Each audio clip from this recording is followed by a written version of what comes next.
Bueno, a continuación voy a explicar lo que fue la hermenéutica y su contexto histórico. Bueno, para comenzar, la hermenéutica se concibió por 5 fases. En este caso fueron la Grecia antigua, la época romana, la tradición judía, el cristianismo primitivo y la Edad Media. Bueno, comenzando por la Grecia antigua, este tiempo en específico literalmente fue remarcado. ¿Por qué? Pues porque comenzó la hermenéutica, ya que los dos filósofos que más tocaron fueron Platón y Aristóteles, ya que pensaron que con entender los mitos y las palabras podrían desarrollar un concepto más relevante a la hermenéutica, que es hallar la razón a partir de diferentes puntos de vista. Luego, continuando por la época romana, en la hermenéutica se buscaba un sentido oculto entre los textos, es decir, que trataban de buscar algoritmos a partir de los textos, ya que podían definir diferentes cosas y diferentes perspectivas según quien lo leyera. Continuando, podemos decir que en la tradición judía este tipo de interpretación se toleraba más al sentido religioso y a los símbolos, es decir, por ejemplo, la estrella de David, ya que esto podría representar diferentes cosas dependiendo de las perspectivas de las personas. A continuación sería el cristianismo primitivo. En el cristianismo primitivo se centraba más a lo religioso, ya que enseñaban en la Biblia a leerse por niveles o categorías para definir con una forma moral o espiritual cada contexto de lo que se leía.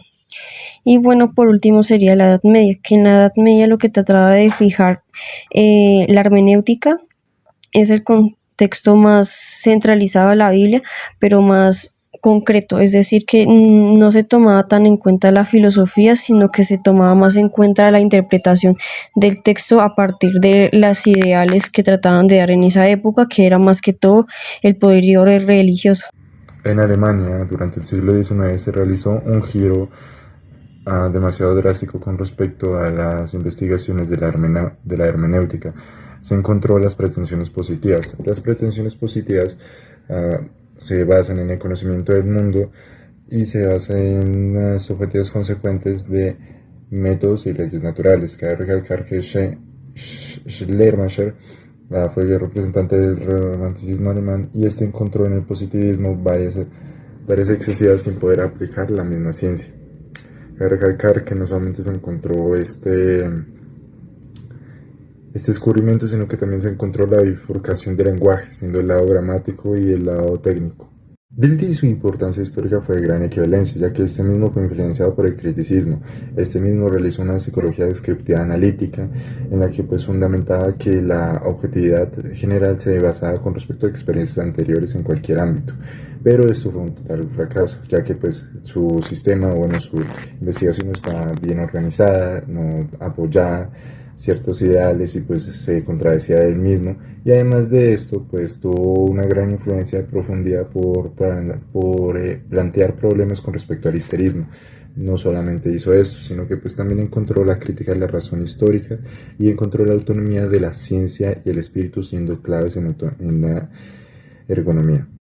Heidegger elaboró gran cantidad de colaboraciones con respecto a la hermenéutica, pero encontró que pues, para realizar combatirle el psicologismo era mediante la intencionalidad. Cabe recalcar que la intencionalidad es la conciencia de cualquier tema generalmente.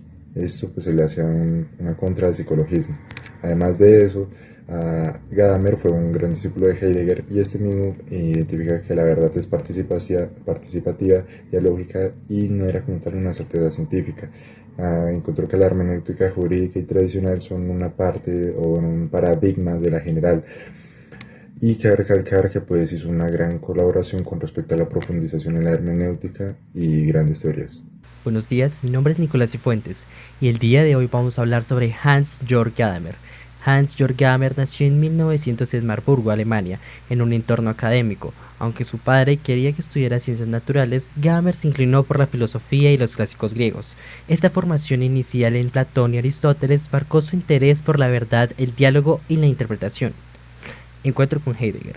En 1923 conoció a Martin Heidegger, quien revolucionó su manera de entender la filosofía. Heidegger enseñaba que comprender no era solo un ejercicio intelectual, sino una experiencia vital ligada al lenguaje y a la existencia. Para Gadamer esto fue decisivo, lo que le llevó a pensar que interpretar un texto o una tradición es también interpretarnos a nosotros mismos. Carrera y consolidación. Tras doctorarse con una tesis sobre Platón, Gadamer enseñó en distintas universidades hasta llegar a Heidelberg, donde consolidó su trayectoria académica. Fue allí donde trabajó en su obra más influyente, Verdad y Método, 1960. Aportes principales. En este libro, Gadamer desarrolló la hermenéutica filosófica, una reflexión sobre cómo los seres humanos entendemos el mundo. Sus ideas nacen de combinar su amor por los clásicos con las enseñanzas de Heidegger. Introdujo el concepto de círculo hermenéutico, entender que cada parte es un texto y que requiere entender el todo y viceversa. Defendió los prejuicios no son solo errores, sino puntos de partida que orientan la comprensión. Propuso la idea de fusión de horizontes, donde el intérprete dialoga con el texto o tradición creando un nuevo significado. Impacto y legado. Con estos aportes, Gadamer no solo renovó la filosofía, sino que influyó en campos como la literatura, la teología, el derecho, las ciencias sociales. Su mensaje central es comprender siempre es un diálogo, nunca una verdad absoluta. Vivió hasta los 102 años, falleciendo en 2002, convirtiéndolo en uno de los pensadores más influyentes del siglo XX.